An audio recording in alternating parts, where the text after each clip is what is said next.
Pemerintah Kota Semarang akan berkolaborasi dengan Rans Entertainment untuk membangun dan meramaikan ibu kota Provinsi Jawa Tengah. Pemilik Rans Entertainment, Raffi Ahmad di hadapan PLT Wali Kota Semarang Hefearita Gunaryanti Rahayu menyampaikan kekagumannya pada Kota Semarang, yang menurutnya memiliki banyak destinasi wisata. Selain itu, selebritis nasional itu merasa kagum terhadap optimisme masyarakat Semarang yang dinilainya sangat luar biasa. Kota Semarang ini tujuan wisatanya tidak pernah habis. Seperti yang kita lihat ini, zoo atau kebun binatang sudah bagus, kota lama juga bagus.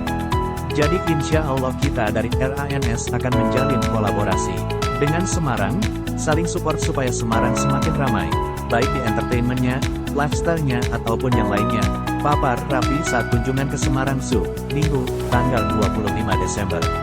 Raffi menyampaikan pihaknya melalui RANS Entertainment akan memberikan kejutan di tahun 2023 untuk warga Semarang.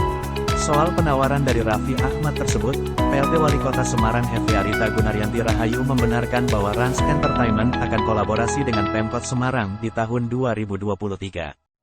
Saya ucapkan terima kasih pada Mas Raffi dan Mbak Gigi yang telah meluangkan waktu di hari libur ini untuk hadir di sini. Seperti yang dikatakan Mas Raffi tadi, akan ada kejutan di tahun 2023 yang akan bekerja sama dan support Kota Semarang. Pungkas kita, menurutnya, kerjasama dan kolaborasi RANS Entertainment untuk membangun Kota Semarang tentunya diwujudkan setelah melakukan kajian dan melihat potensi yang ada.